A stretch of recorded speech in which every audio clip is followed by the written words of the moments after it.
C'est quoi un devis pour toi? Un devis pour toi, c'est quelque chose que tu reçois par mail où tu as 3-4 pages qui reprend ta date de naissance, ton nom, ton prénom, ton adresse et le tarif que tu vas payer par rapport à ce que tu as demandé? Parce que si c'est ça, tu te trompes. Et si un professionnel te fait ça, bah là pour le coup c'est lui qui se trompe. Dans un devis, tu dois avoir effectivement la reprise des éléments qu'on t'a demandé et les réponses aux questions qu'on t'a posées. Ça permet de voir de quoi on parle, qu'est-ce qu'on doit assurer. Si c'est de l'automobile, on va te demander la plaque d'immatriculation. On n'aura pas forcément le même prix entre une Twingo et une Mercedes. On n'aura pas le même prix entre quelqu'un qui a 0,50 de bonus et quelqu'un qui a 1,25 de malus. On n'aura pas la même chose entre quelqu'un qui n'a jamais eu de retrait de permis et quelqu'un qu'en est à 3 fois repasser le permis parce qu'il a eu des annulations. Bref, le risque n'est pas le même, d'accord? Eh bien, de la même façon, en assurance de prêt immobilier ou en prévoyance, on va t'envoyer un prix par rapport à ce que tu as dit ou demandé. Ça dépend évidemment des questions. Mais ça ne suffit pas. Un devis, ça ne doit pas être les 3-4 pages de prix qui reprend vite fait vos éléments. Il doit y avoir une fiche conseil qui explique, donc la fiche standardisée d'information par exemple en emprunteur, ça explique effectivement ce que fait le contrat, ce que tu peux cocher comme option, etc. et ce qu'on te propose, ce que tu as choisi. Ensuite, dans le devis, obligatoirement, il doit y avoir les conditions générales du contrat. Si de base, tu as juste un prix, tu n'as pas les conditions générales, tu as un problème avec le professionnel. Et les professionnels qui sont derrière l'écran, changez vos pratiques. Moi, je me suis vraiment fâchée avec un inspecteur de compagnie qui, il y a quelques mois en arrière, me disait « Ouais, de toute façon, tes confrères, ils envoient que le prix et les clients demandent que ça, donc que tu retrouves pas d'office, en fait, parce que dans leur logiciel, on retrouve pas les conditions générales tout de suite avec le devis.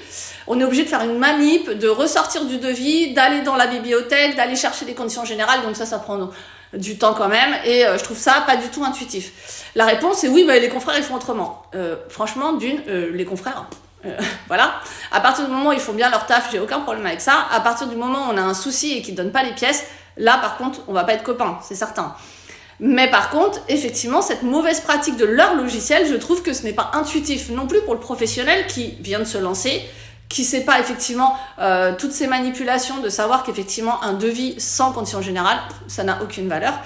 Et on a la même chose, quel que soit le professionnel, que ce soit une banque, que ce soit un conseiller en gestion de patrimoine, un courtier d'assurance, un assureur agent général, AXA, Allianz, etc., un groupe Massif, Maïf, etc., Matmut, tout ça, c'est pareil. Un devis, ça doit comporter toutes les pièces.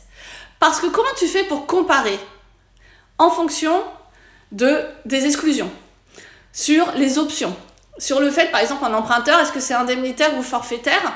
S'il n'y a pas d'option possible, etc., autant que tu puisses le lire dans une condition générale. Bref, tout ça, c'est important. Donc, un devis ne doit pas comporter qu'un prix.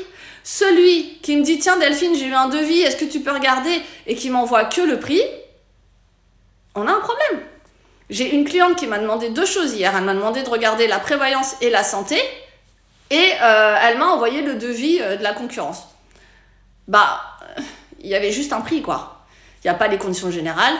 Il n'y a pas la fiche conseil qui dit effectivement ce qu'elle a demandé, comment, qu'est-ce qu'elle a indiqué, etc. Pour moi, c'est pas bon. Donc, ce n'est pas Delphine qui fait les lois, c'est le législateur qui dit qu'un devis doit comporter tout ça. Donc, à partir du moment où vous n'avez pas tout ça, avec un mail explicatif qui dit « Coucou, voilà ton devis, attention, la franchise en auto est peut-être un peu élevée, mais je peux te rajouter le contrat rachat de franchise qui te permet de minimiser ta prime et... d'être couvert pour ta franchise », bref, un conseil en fait, tout simplement, un conseil. Si aujourd'hui vous n'avez pas de conseil, on vous a juste envoyé un prix parce que vous avez demandé un devis, vous pouvez faire le tour des plateformes, vous pouvez appeler les 12 courtiers de la ville qui va vous faire un prix à chaque fois différent et vous ne pourrez pas savoir lequel est le bon, lequel choisir, quelles sont vos options, vous allez regarder que le prix. Et aujourd'hui, ne regardez que le prix, je peux vous assurer que ça va faire une grosse différence en sinistre. Et on le voit d'ailleurs parce que si vous allez regarder un petit peu sur la médiation de l'assurance, il y a un cas là en automobile, alors ça m'intéresse pas du tout l'automobile pour le coup, mais il explique bien que un monsieur a voulu changer son pare-brise et que l'assureur n'a pas payé l'intégralité de la facture. Et la médiation a donné raison à l'assureur. Parce que dans le contrat, il y avait des clauses qui indiquaient que c'était plafonné au barème réel et non pas, voilà, parce qu'il a eu des cadeaux, des trucs et des machins, bon bref. Donc, ne faites pas n'importe quoi, ne vous faites pas avoir, parce que effectivement, en cas de sinistre, là, l'assureur pourra dire, bah oui, mais c'est une exclusion, ah bah t'as pas pris l'option, ah bah, il y aura toujours un truc. S'il vous plaît, ne confondez pas. Il y a le conseiller, il y a le vendeur, et aujourd'hui, un vendeur en assurance, c'est risqué.